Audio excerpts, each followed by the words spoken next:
Je m'appelle Michel et c'est pour la première fois que je viens à l'école de prière. Je suis plus adoratrice. Je ne fais pas l'oraison, donc je voulais savoir un peu comment on fait l'oraison. D'accord, je répondrai. Il y avait une main ici. Bonjour, je m'appelle Johanna. Il y a des moments où j'arrive à faire l'oraison, c'est parfait. Je me sens bien, je fais, ça va. Et il y a des périodes où je n'arrive même pas, c'est-à-dire le même emploi du temps que j'avais, mais je ne me retrouve pas. Je ne comprends pas pourquoi je n'arrive pas à le faire. Pourtant, je me sens proche de Dieu, mais je ne trouve pas l'espace que je m'étais moi-même donné. C'est-à-dire, si je décide de prier, de faire l'oraison de 5h à 6h, pendant 1 an, je peux le faire sans problème. Et puis pendant 1 mois, c'est le vide. Cette semaine, ça a été le vide. Les 2 dernières semaines, franchement, c'était le vide. Je ne me retrouvais plus. Et quand j'ai entendu le spot, j'ai dit, ah vraiment, il faut que je vienne. Il faut que je vienne entendre.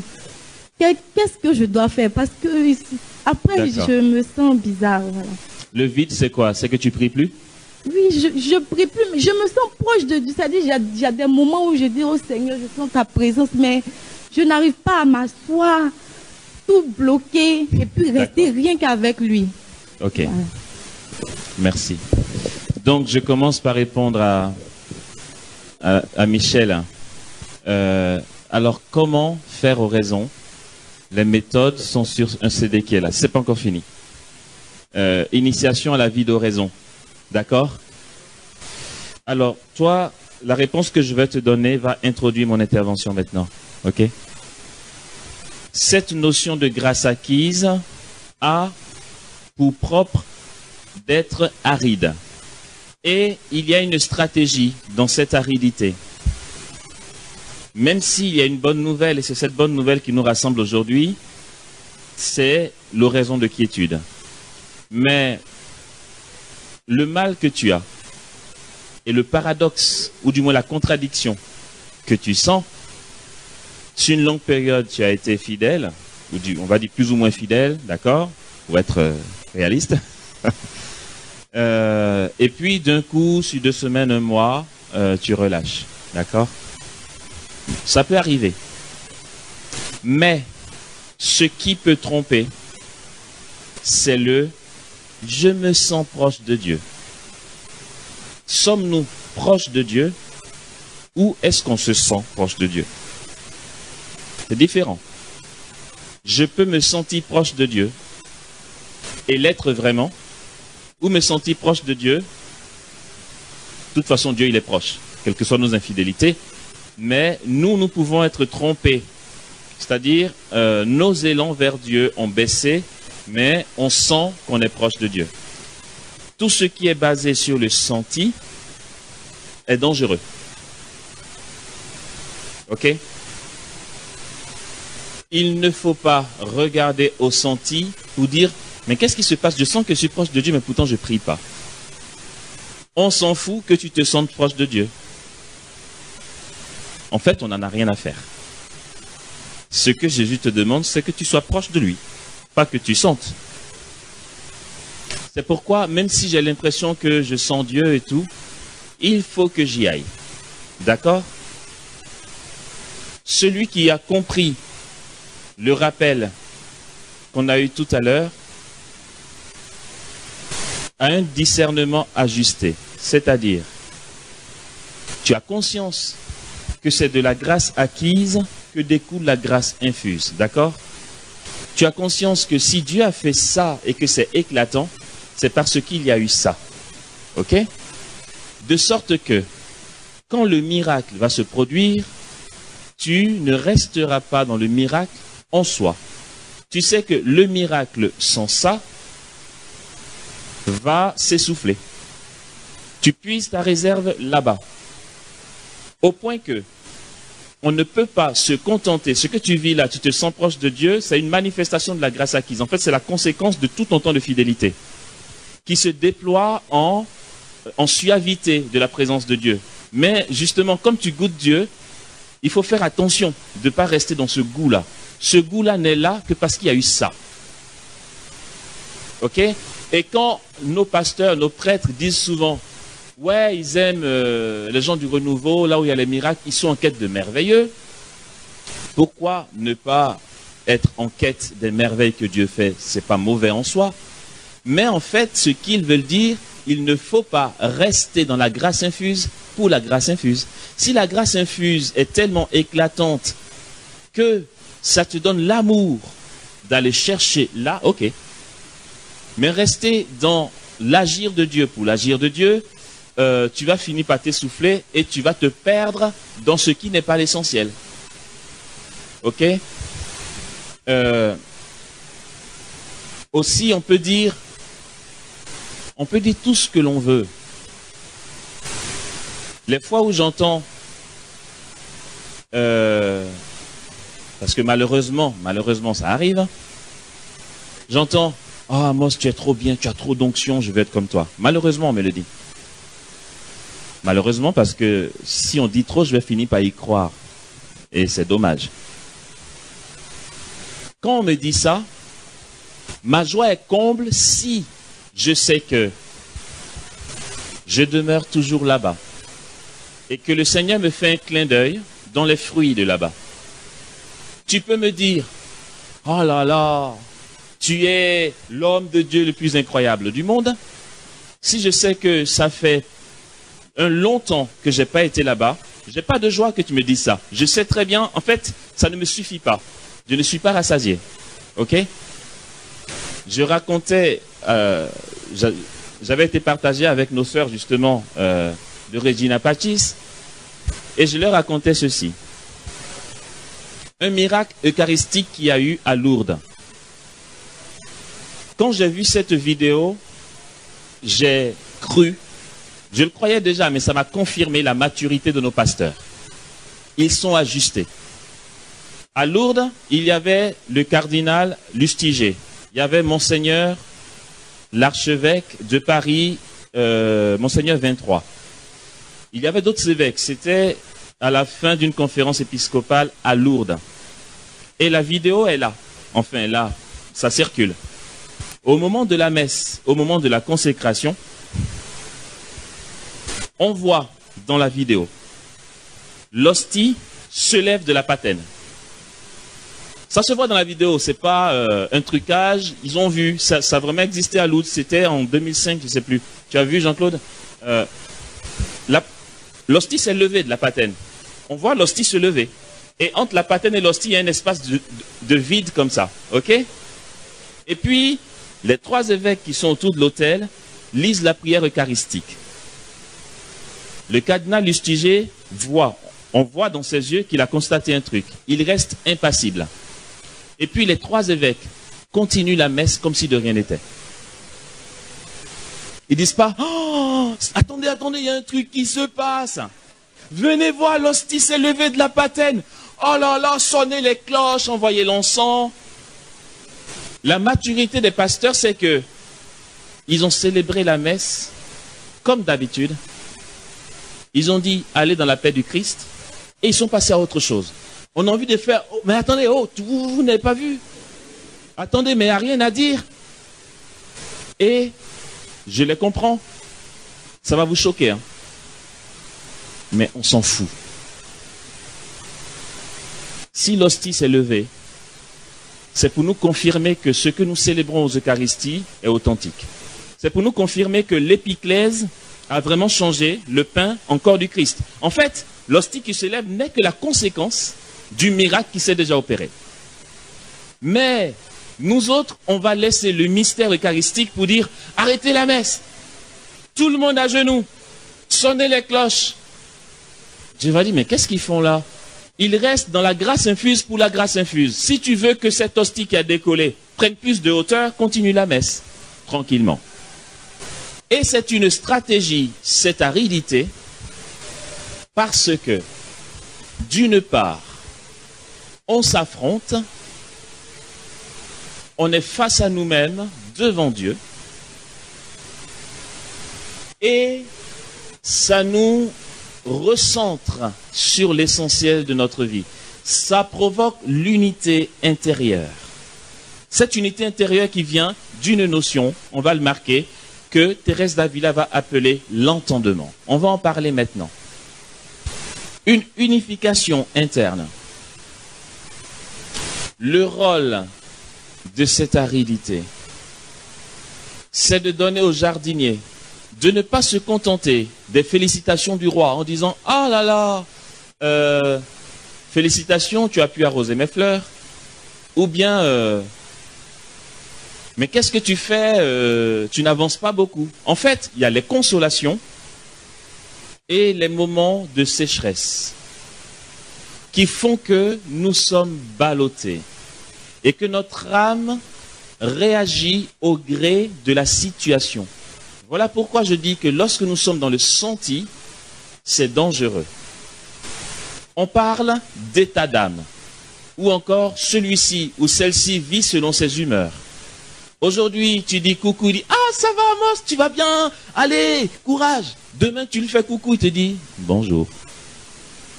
Tu dis « Mais attends, il n'est pas stable en fait. » En fait, il se positionne en fonction de ses états d'âme. Il est ballotté au gré de ses états d'âme et le démon joue beaucoup dessus. On est instable parce que on a les yeux fixés sur le ressenti. Cette stratégie de l'entendement, je vais mieux le développer, c'est que le Seigneur nous emmène à être des personnes qui ont une âme égale. Elle dit, dans l'épreuve ou dans la joie, dans la sécheresse ou dans la suavité de l'oraison, tu t'en fous en fait. Tu restes égal. Voilà pourquoi dans l'initiation à l'oraison, j'ai bien spécifié que si on a 1 heure à faire, il est hors de question de faire 1h30 par fantaisie aujourd'hui parce que c'était trop bien, je goûtais Dieu, plutôt que 1 heure qu'on a décidé. C'est pas parce que dans ton oraison tu goûtes Dieu que tu as fait plus d'1 heure. C'est que tu vis sur ton ressenti. Ça va pas t'aider plus tard. Ok? Celui qui a l'habitude de faire ça, il va se surprendre en train de faire 30 minutes au lieu d'1 heure. Parce qu'aujourd'hui, il sent pas. Il va dire c'est trop dur. Ok? Et ça donne des personnes face à l'épreuve, en dehors de leur vie d'oraison, hein, parce que ça se puise dans l'oraison. Voilà pourquoi je dis que c'est pour les héros l'oraison. Des personnes, quelles que soient les situations, tu leur donnes une paire de gifles, tu les engueules, ils sont humiliés, ou tu leur fêtes un anniversaire, tu leur offres le plus beau cadeau qu'ils ont attendu, ils ont une âme égale. Parce que tout n'est rien, la sécheresse n'est rien. La joie du jardinier est de travailler dans le jardin du roi. Les cadeaux, ce n'est rien. L'hostie qui se lève, ce n'est rien. On s'en fout. On reste fixé sur le mystère. Et ça fait que dans nos rapports humains, dans nos relations avec nos frères et sœurs, nous avons une âme égale. On ne réagit pas sur le ressentiment. On n'a pas peur de dire ce qu'on a à dire et de ce quand il faut se taire. Ça implique toute la vie humaine. L'oraison nous transforme en maturité. Pour les dirigeants de société, ils ont besoin de faire oraison. Pourquoi il y a des conflits entre nous? C'est qu'on n'est pas unis à l'intérieur, c'est tout. C'est que pour dire à ta sœur qui est là, ce que tu as fait hier, c'était pas une bonne idée, ça ne m'a pas plu, on se sent obligé de le faire sous un ton de querelle. La pédagogie n'y est pas. Le désaccord, ce n'est pas la rupture. Ce n'est pas parce qu'on n'est pas d'accord qu'il faut rompre ou qu'il faut qu'on soit en conflit. Mais pourquoi quand je dois te dire ta manière d'agir ne me plaît pas, il faut que tu arrêtes. Pourquoi pour le dire, j'ai le visage qui change, je suis sur mes gardes, et puis je vais te montrer que je suis capable de te parler. Non, mais pourquoi ça vient tout ça? Ça vient de l'émotion. Ça s'appelle un mécanisme de défense. Ça vient de l'émotion. Je ne me maîtrise pas. Je ne maîtrise pas mes émotions. Et comme je sais que ce que je vais dire risque de ne pas te plaire, j'anticipe ta réaction, qui me produit déjà de l'émotion, et je suis sur mes gardes. Du coup, je viens te dire un truc et je le dis pour te prouver que je suis capable de te le dire. Ou encore, tu as une décision à prendre en tant que responsable, tu vas prendre la décision parce que ce frère-là, c'est vrai, normalement, il a droit à une promotion, mais comme il y a 2 jours, il m'a dit un mot de travers, il n'aura pas sa promotion. Et tu vas dire, c'est moi le responsable, tu n'auras pas de promotion. Tu décides sur tes ressentiments. Tu n'es pas objectif. En fait, tu n'es pas stable. Tu n'as pas une unité intérieure dans tes relations, dans tes rapports. Ok? Je crois que Jean-Claude peut en témoigner. Jean-Claude a été responsable de communautés pendant de longues années, de maisons dans plusieurs pays. Quand on est responsable de communauté, on est sacrifié en fait. Tu es obligé d'être une âme d'oraison. Parce que tu prends sur toi, tu es là pour faire la communion. Tes colères, tes états d'âme, c'est pas pour ça qu'on t'a emmené là. Tu es là pour faire la communion de tes frères et sœurs et il faut que tu aies une âme égale. Que tu donnes la position et la décision qui s'y est. D'accord? L'âme, je vais continuer. Maintenant, je développe plus la notion d'entendement. Parce que c'est ce qui nous fatigue dans l'oraison. Les scrupules. Ouais, beaucoup vont se lancer dans l'aventure de l'oraison. Et puis, quand tu n'es pas fier de toi, quand tu as mal, quand tu as du scrupule, ou que tu culpabilises, ton oraison est modifiée devant Dieu. Tu n'es pas bien, tu goûtes même pas Dieu. Dieu n'a pas changé. Toi, tu as changé. Tu as ton péché en face, tu as ton erreur en face, et tu n'es pas calme. Tu ne vas pas à Dieu calmement. Tu as un tas de pensées qui te viennent. Un tas de ressentiments. Ton cœur t'accuse. Quand Saint Jean dit, si ton cœur t'accuse, sache que Dieu est plus grand que ton cœur, il parle de ça. C'est la notion d'entendement. Ça va te revenir à la figure, dit Thérèse d'Avila, c'est que tout ce que tu as vécu dans la journée, tes rapports humains, tes erreurs, tes choix de Dieu, tes refus de Dieu, ton devoir d'état mal fait ou trop bien fait, en famille, tes peurs, tes angoisses, tes appréhensions, tout ça ronge les facultés de ton âme. Ok? Et les facultés de ton âme sont exposées en fonction des choix de ton corps. Mais le corps est-il dissocié de l'âme? Non. Ces 2 réalités de l'être humain, mais qui sont en corrélation. Les choix du corps affectent l'âme. Et les choix de l'âme affectent le corps. Quelqu'un qui consacre son âme à Satan, son corps en souffrira. Pour la simple raison que le corps, l'animation du corps dépend de l'âme. Ton corps ne peut pas être en mouvement si ton âme n'est pas là. Principe de vie. Ok?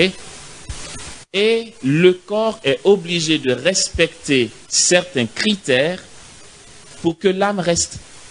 Pourquoi? Si une aiguille me pique ici, j'ai mal, mais je suis toujours vivant. Pourquoi? Si je me prends un coup de poignard dans le cœur, je meurs. Si c'est l'âme qui est principe de vie, ce n'est pas le corps. Je veux dire, tant que l'âme est principe de vie et que l'âme est là, le corps est en mouvement. Mais à quel moment l'âme décide de quitter le corps? Non pas quand une aiguille t'a piqué là, mais quand tu te plantes un couteau dans le cœur. Il y a des critères que le corps a besoin de respecter pour que l'âme demeure. Les 2 sont en corrélation. Aussi, ça va partir depuis le corps jusqu'à l'âme, notre oraison. Le rôle de nos entendements, les dégâts de l'entendement, justement, c'est de nous couper du cœur à cœur. Il va falloir replonger chaque fois en Dieu. Parce que ça vient, ça monte. Tous tes ressentiments montent et ça te coupe de Dieu. Heureusement que physiquement, tu es encore là. La position physique dans l'oraison compte beaucoup. Il faut être bien installé. Même la pensée va devenir une activité physique.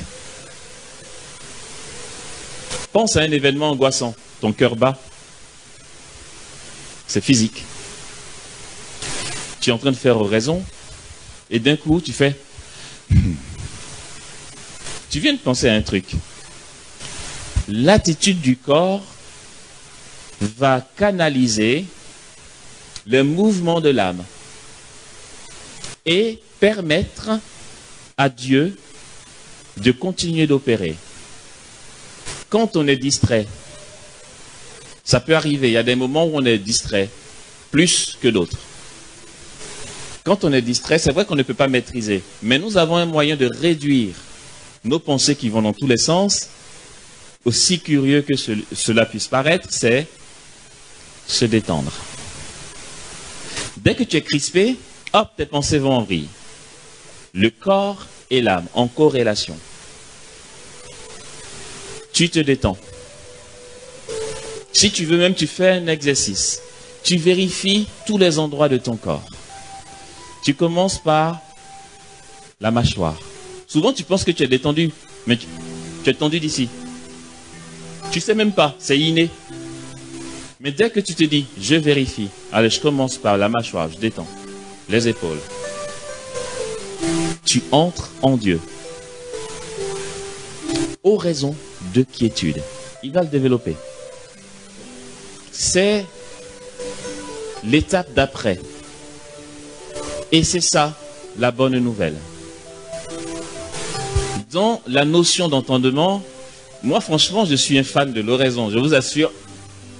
Je vais tellement, et puis heureusement que je ne parle pas de ce que j'invente, je vais voir Thérèse Davila, c'est mieux, comme ça on ne va pas dire c'est moi. C'est dans cette croissance de vie d'oraison qu'on échappe au purgatoire, qu'on échappe à l'enfer. Tout simplement. Notre entendement nous garde au purgatoire. La raison humaine, l'auto-jugement, on est un peu trop intelligent. On sait par exemple que, qu'est-ce que je vais dire? La désobéissance est quelque chose de mauvais. On sait que la corruption ne plaît pas à Dieu. On sait ce que l'Église enseigne. En fait, on est enseigné. C'est pour ça que Jésus dit, si vous ne le saviez pas, vous n'auriez pas péché. Mais parce que vous le savez, votre péché demeure. Le fait d'être au courant, de savoir, fait que spéculer avec Jésus. On lutte avec lui dans l'oraison. On dit, Seigneur, mais je ne peux pas être là. On dit que tu m'accueilles, mais est-ce que c'est sûr? Parce que tu vois, voici. Je sais que c'est mal, c'est mal et c'est mal. Du coup, on s'exclut de la présence de Dieu. Mais, autant pour chasser les pensées que l'entendement, ou encore réduire leurs influences sur nous, il faut la position du corps. Celui, quand on regarde deux personnes en état, je dis état d'oraison, je n'ai pas dit en train de faire oraison, parce que l'état d'oraison implique la grâce infuse. Tu es porté. Faire oraison, c'est y aller. Deux personnes en état d'oraison, on sait qui est plongé en Dieu, rien que par l'attitude physique, et qui l'est moins. Celui qui est en train de faire oraison et qui n'est pas plongé, vous allez voir, toutes les 2 secondes, il va faire ça. Pourquoi tu as besoin de bouger ton corps? Ça vient de l'intérieur. Pourquoi quand on est impatient, on fait ça? Le corps témoigne de ce que tu vis à l'intérieur. Tu vas voir un autre qui est plongé, mais lui, il ne fait pas d'effort. Il va être complètement. Et son corps, lui-même, repose en sûreté. Parce qu'il est saisi jusque dans son corps. Mais, cet état-là, où le corps est plongé en Dieu, on peut s'y exercer. Tu es là, c'est aride, toutes les positions que tu veux. Et si tu faisais le choix de rester là? Si vous avez l'occasion de visiter les monastères, regardez les moines quand ils font adoration ou oraison. Au début, ça n'a pas commencé comme ça. Mais au fur et à mesure, ils grandissent dans l'éducation de tous les bruits intérieurs, de tous les scrupules, toutes les culpabilités. Et ils apprivoisent l'entendement. On ne dit pas que rien ne leur vient, mais quand une pensée leur vient, quand une idée vient, quand le scrupule monte, ils ne se laissent pas démonter parce que le cœur est en train de leur suggérer. Dire, oh, tu vois, quand je réfléchis bien, ça, objectivement, c'est pas bon. Non, non, on verra après. Pour l'instant, il est avec son Seigneur. Chez les petits frères de Marie Corédemptrice en France, qui est un monastère, où j'ai été à une retraite, on me faisait visiter le monastère, on était à l'oratoire, et il y a un moine qui priait.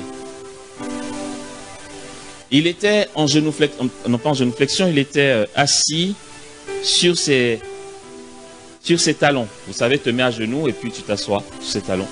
Il était droit. Il avait sa capuche comme ça. On ne voyait pas son visage. Et les mains sous son scapulaire comme ça. Et il ne bougeait pas. Et l'hostie, il était aussi statique que l'hostie.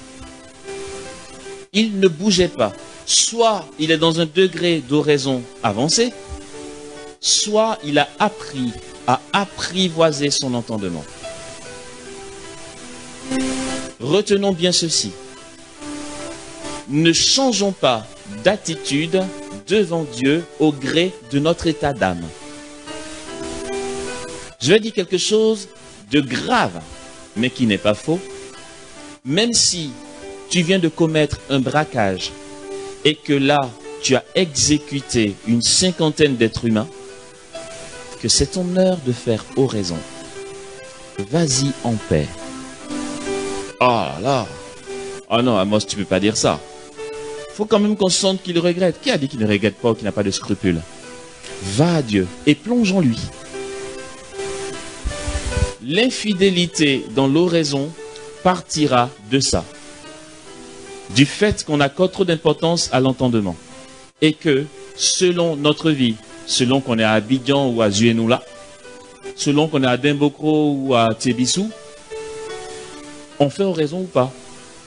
Selon que notre conjoint, notre conjointe est content ou contente de nous, on fait oraison ou pas? Et ça fait qu'on n'est pas fidèle. Des épreuves, il y en aura. On a tout un monde intérieur qui fait que on n'avance pas dans l'oraison. Vraiment. On réfléchit trop. On est plus intelligent que Dieu. Si nous faisons attention à ça, nous resterons inébranlables. Je garde le Seigneur devant moi sans relâche. Puisqu'il est à ma droite, je suis inébranlable. Et nous garderons une âme égale. Et ceux qui nous verront diront, quelle maturité. On va dire, il est mûr. Mais tu as autant mal que les autres. Mais ta régularité dans l'oraison te donne une maîtrise. Et de rester devant Dieu, il se rend compte que, non, tu te rends compte que le Seigneur, la grâce du Seigneur t'unifie à l'intérieur. Et que tu ne paniques plus pour un rien. On t'annonce un truc grave et tu restes calme. On a l'impression que tu vis une apathie, que tu n'as plus de ressentiment. Si tu as des ressentiments, mais Dieu rejoint l'endroit de la foi en toi. Et tout n'est plus rien. Et c'est dans ces moments-là que nous accumulons le plus de grâce possible. Quand notre oraison, notre grâce acquise est aride, le Seigneur nous façonne. Il nous donne d'être posés. Si vous voyez quelqu'un qui bavarde beaucoup, c'est quelqu'un qui n'a pas, une vie d'oraison. Je ne vais même pas dire forcément, qui n'a pas une vie d'oraison. Quelqu'un qui a une vie d'oraison va à l'essentiel. On le sait, il est très calme. Il ouvre la bouche pour dire quelque chose d'essentiel. Il ne tombe pas dans l'affairage. Les critiques, les machins. Je le sais parce que je suis très affaireux. Les moments où je prie moins, je suis très bavard en fait. Il te vient un truc que tu as envie de raconter, tu as vu un truc que tu veux dire à l'autre. Et les moments où les gens m'ont dit « Amos, ça va, tu es sûr que tout va bien ?» C'est les moments où en fait je me suis ressaisi et que j'ai replongé dans la prière. Je suis tellement calme que les gens pensent qu'il y a quelque chose qui ne va pas. Parce que il n'y a pas besoin. Tu es calme. En fait, rien ne t'atteint. Tu es calme, quoi. Tu es en Dieu. Bon. Et moins tu pries, et plus tu as envie de t'affairer. Tu dis, mon gars, je t'ai même pas dit, attends, tu as un peu de temps ou pas? Ah oui, ça va. Tu sais quoi, avant-hier, j'ai été dans tel endroit. Tu te rappelles le gars qu'on avait vu à tel endroit? Tout ça, c'est sympa de le partager à ton pote, mais franchement, quoi? Si tu lui dis pas, quoi? Qu'est-ce qui est grave?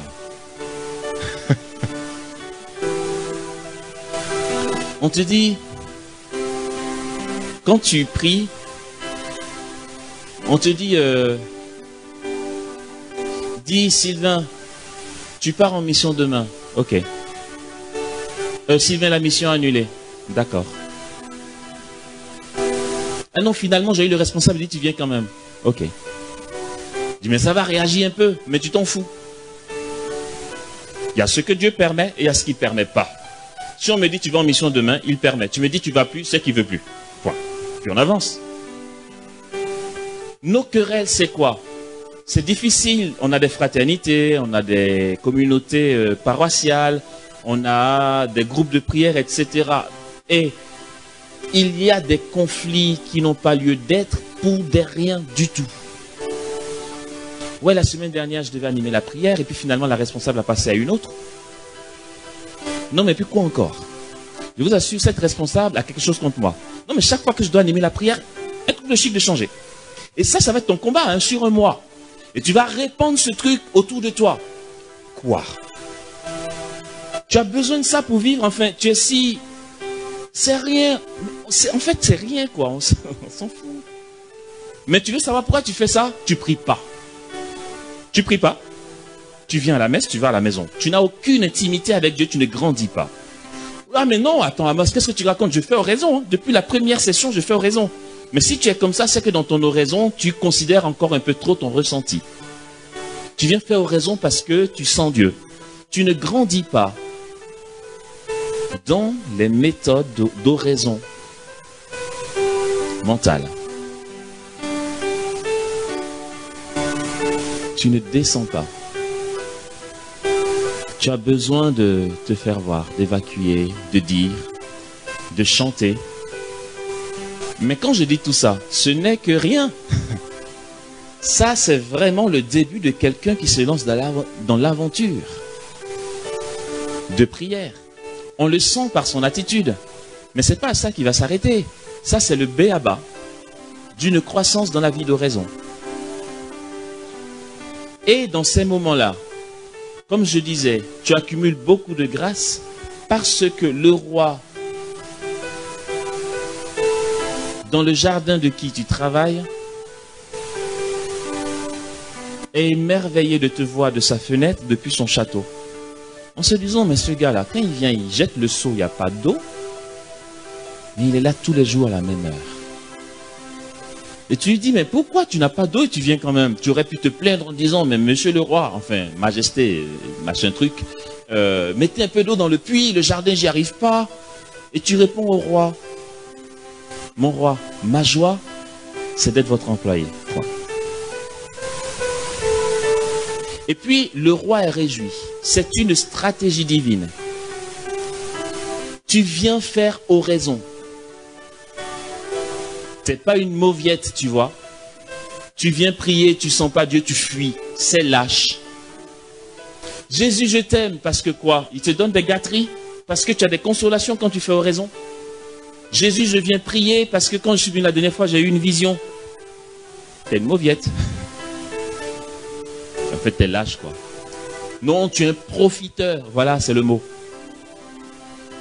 Tu profites des cadeaux de Dieu, mais tu ne l'aimes pas. Dans cette stratégie, quand tu es fidèle, tu viens quand même. Et puis en 2 oraisons, tu as des céphalées. Et puis tu viens encore. Il dit, ce petit-là, il m'aime. Il dit pas, il sait m'aimer. Il dit, il m'aime. Dieu voit depuis l'intérieur ton désir réel de grandir dans l'amour avec lui. Et il va te porter. La bonne nouvelle, c'est que la grâce acquise, plus on va, ne sera plus difficile à vivre. Comme j'ai dit, le prix est soldé. Et puis quand le prix est soldé, on va dire à 30-40%, deuxième démarque, 50%. Troisième démarque, 70%, voire 80%. Mais avec Dieu, ça continue. La grâce acquise devient suave. Ça veut dire, du moment où tu sais qu'il faut que tu ailles prier, jusqu'à la fin de ta prière, c'est que bonus. Ça, c'est la bonne nouvelle du jour. Là, je n'ai fait que mettre des mots sur ce que vous avez vécu pour ceux qui vivent l'oraison jusque-là. Le cœur du thème d'aujourd'hui, l'oraison de quiétude que Jean-Claude va développer, va consister à nous montrer en quoi c'est du 100% positif. C'est puissant. Tu viens ici, c'est canon. Tu vas là-bas, c'est canon. C'est génial. Et le bonheur en Dieu commence. Et c'est là où on se dit, ah ouais, c'est bon de suivre Dieu. Goûtez et voyez comme est bon le Seigneur. Frères et sœurs, ça existe. Sinon on se ment, arrêtons un peu, on ment. Ouais, Dieu est bon quoi? Dis-moi, il est bon où? Mais celui qui commence à faire oraison, galère. Toi, tu n'as même pas encore commencé à se dire Dieu, rien, tais-toi, tu mens. Tu parles de quoi? Tu as goûté quoi? Tu as expérimenté quoi pour dire Dieu est bon? Dans ta tête, parce que tu l'entends dire, parce que le curé l'a dit à l'homélie, c'est ça? Dieu est bon. On se ment. On se ment. À la première épreuve, Dieu n'est plus bon, on panique. On va voir le féticheur à côté ou la voyante d'à côté. Dieu n'est plus bon. Ou bien on préfère garder rancune et puis se venger d'un tel, de machin truc. Ouais, Dieu est bon. Venez voir comme Jésus-Christ est bon. Tu chantes ça pourquoi? Tu as vécu quoi? Oh, ça existe vraiment, frères et sœurs. Un état où Agnès de Langeac, pour aller à la messe, va dire « Allons à l'amour ». Ouais, parle de quoi? Dans la messe, là, tu vas galérer pendant 1h30 dans l'église avec machin. Tous les dimanches, l'église est pleine, tu es mal assis, tu me parles de « Allons à l'amour ». Elle essaie de quoi elle parle. Tu veux faire comme elle, tu vas mentir. Parce qu'elle sait ce qu'elle a vécu. Il y a un réel goût en Dieu.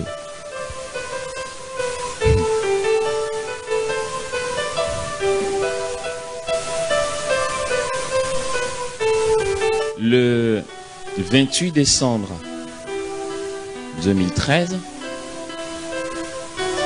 je devais prêcher au sanctuaire marial d'Abidjan. Il y a des gens ici qui y étaient? Ok. Organisé par Radio Espoir.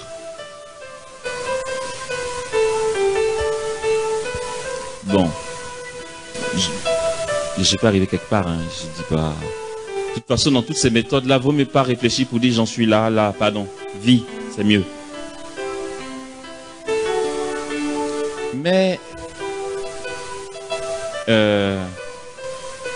au sanctuaire marial d'Abidjan, Jésus a dit,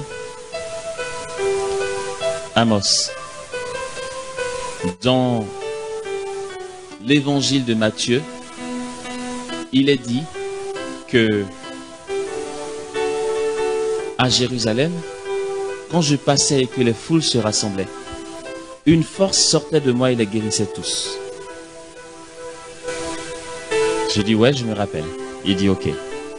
Aujourd'hui, ce jour-là, il y avait quoi, 6 000, 7 000 personnes, voire plus. Il y avait jusqu'au derrière la statue là-bas. Il dit je vais faire pareil ici. Mais je vais le faire avec toi. C'est-à-dire, toi, tu vas passer au milieu de l'assemblée. Et puis, une force va sortir de toi. Et puis, ils seront guéris. 28 décembre 2013. On peut le marquer dans l'histoire. C'était bien. Mais en fait, avant d'arriver au sanctuaire marial, j'ai prié mon enseignement. J'ai eu mon petit coin, grâce à Kiz. Et puis, il faut que je vous dise ça. Comme ça, quand ça va vous arriver, vous allez voir que c'est pas anormal. J'ai fini, j'ai filé à la douche pour courir. Et c'est dans la salle de bain. Grâce infuse, visiter.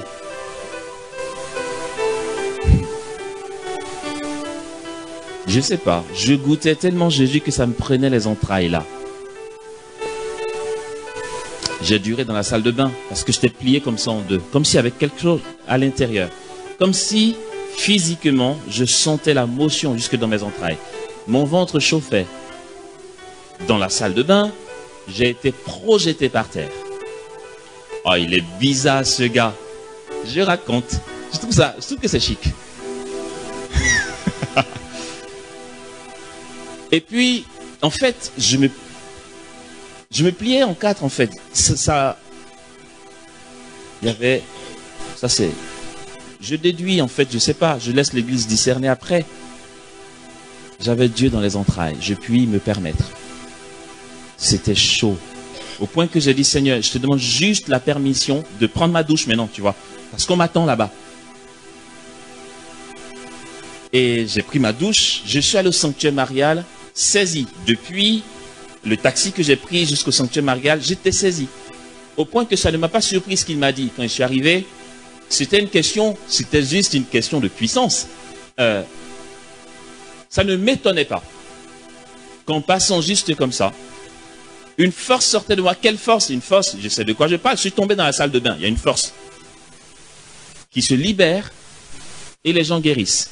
Pour ceux qui y étaient, vous avez été témoins oculaires. On a traversé avec mes frères et sœurs de l'équipe. On a juste traversé l'assemblée. On est parti jusqu'au bout. Et on est revenu. Et puis des boiteux marchaient. C'est pas, j'ai une migraine, je fabule, je sens plus, on va dire, ouais, il a été manipulé. Non, c'est des boiteux qui marchent. Des personnes qui boitaient nickel. Et plus de 350 à 400 guérisons physiques instantanées. Le temps qu'on aille au bout et qu'on revienne. Là, je commence à dire, Jésus, quand on dit tu es bon, on dirait que c'est vrai. Tu as quelque chose à dire. C'est pour ça que je suis content que nous soyons si nombreux, et j'appelle ça si nombreux. J'aurais eu que ça ce matin, ça me va en fait, je m'en fous. Des personnes qui veulent vraiment se jeter dans cette aventure pour goûter à la suavité de Dieu. Pleinement. Et quand ils vont dire Dieu est bon, c'est vrai. En général, ceux qui goûtent que Dieu est bon ne le disent pas. Parce qu'ils sont déjà très calmes. Ils ne savent faire pas. Ils savent juste que Dieu est bon. C'est une évidence. Ils n'ont pas besoin de le dire en fait. C'est évident. Ils le vivent. Ils en sont tellement convaincus qu'il n'y a plus de mots. Leur seul souci, c'est de demeurer en Dieu. Amen.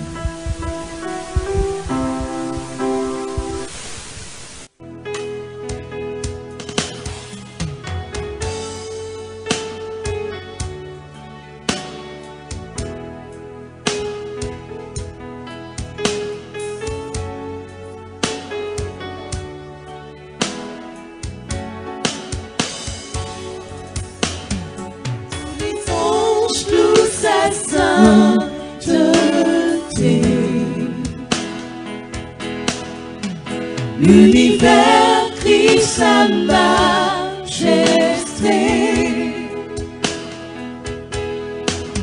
Chantons gloire et puissance, force et louange à l'agneau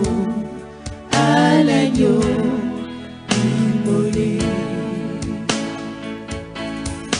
À l'agneau immolé. Tous les anges louent sa sainteté.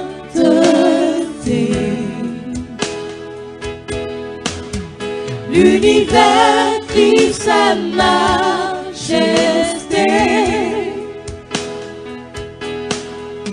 Chantons gloire et puissance, force et louange à l'agneau immolé.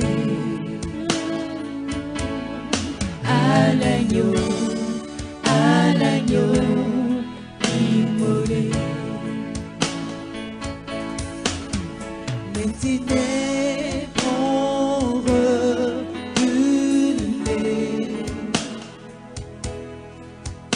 devant l'œuvre de la croix, devant l'agneau immolé. Et le sang versé pour moi. Tous les anges louent sa sainteté. On va chanter avec le cœur, on va vivre le chant et se plonger dans ce moment-là. L'univers crie sa majesté. Chantons gloire et puissance, force et louange à l'agneau immolé. On va lever les mains vers le Seigneur. À l'agneau immolé. Tous les anges louent sa sainteté.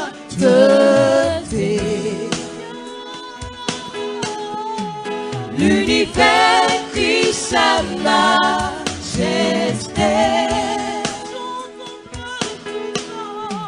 Chantons gloire et puissance, force et louange à l'agneau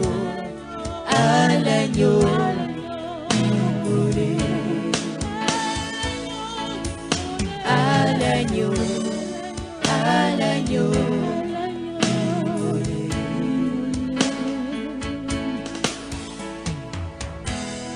Je veux chanter ton merveilleux nom, Seigneur.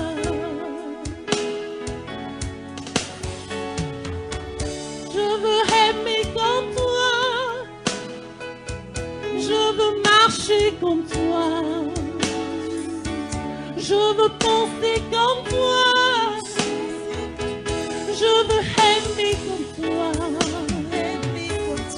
Car tu es glorieux, excellent, merveilleux, puissance divine. Alléluia. Tous les anges louent sa sainteté.